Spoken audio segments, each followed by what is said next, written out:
Hi everybody, today we're going to be reading chapter 11 of Stargirl. During the first quarter of each home game, Stargirl went over to the visitor section and gave them a cheer. She began with an exaggerated ball bouncing motion.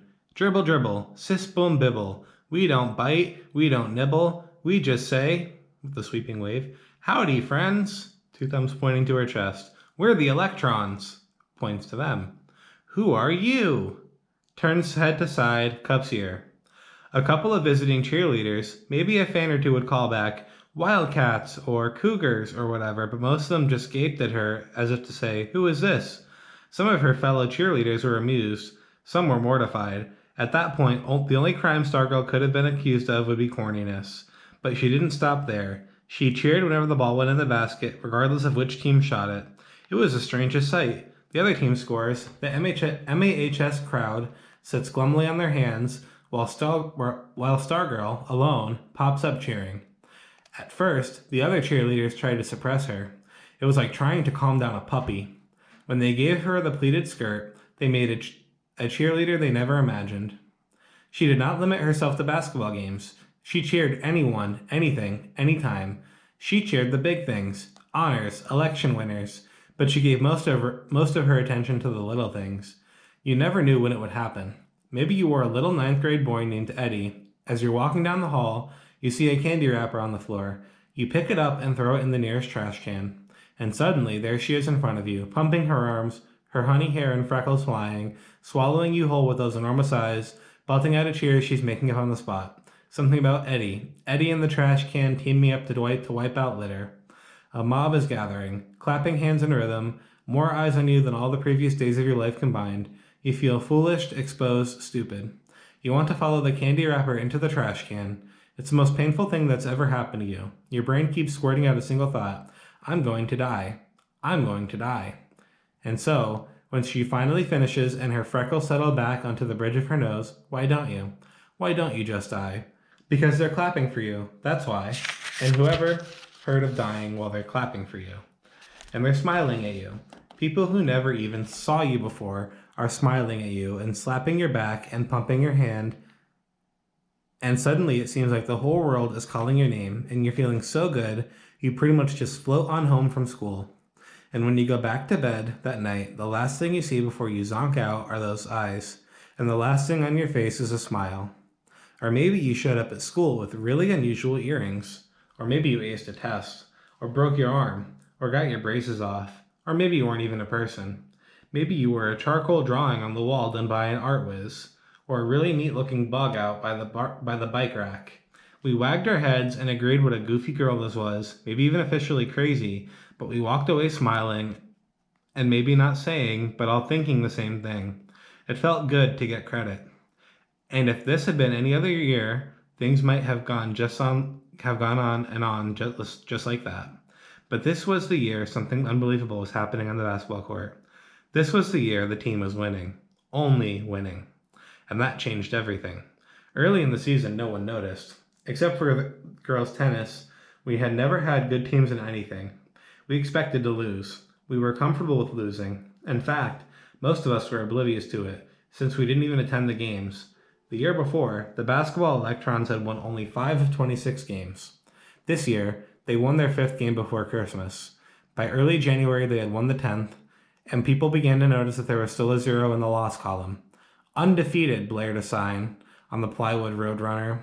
Some said we were winning by accident. Some said the other teams were simply more rotten than we were. Some thought the sign was a joke. One thing was certain, attendance went up.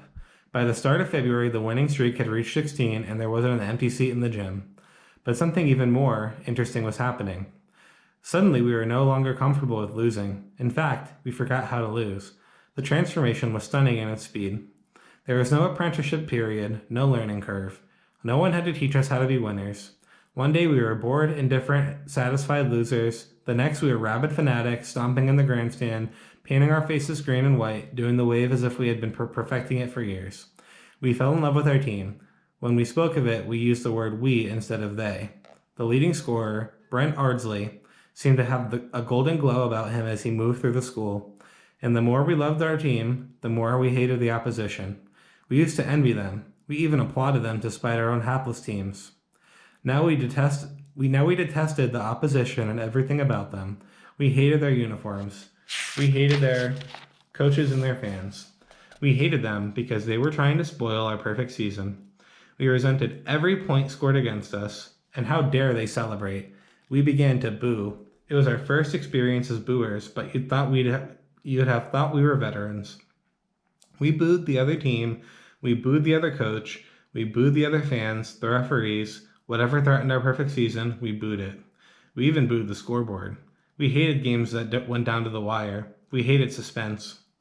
We loved games that were decided in the first 5 minutes. We wanted more than victories, we wanted massacres. The only score we would have been totally happy with would have been 100-0. And right there in the middle of it all, in the midst of this perfect season mania, was Stargirl popping up whenever the ball went through the net, no matter which team scored, cheering everything and everybody. It was sometime in January when the calls started flying from the stands. Sit down! Then came the boos. She didn't seem to notice. She did not seem to notice. Of all the unusual features of Stargirl, this struck me as the most remarkable. Bad things did not stick to her. Correction, her bad things did not stick to her. Our bad things stuck very much to her. If we were hurt, if we were unhappy, or otherwise victimized by life, she seemed to know about it and to care as soon as we did. But bad things falling on her, unkind words, nasty stares, foot blisters, she seemed unaware of. I never saw her look in a mirror, never heard her complain. All of her feelings, all of her attentions flowed outward. She had no ego. The 19th game of the basketball season was played at Red Rock. In previous years, cheerleaders had outnumbered Micah fans at away games. Not now. The convoy rolling across the desert that evening stretched for a couple of miles. By the time we were seated, there was barely room for the home team fans.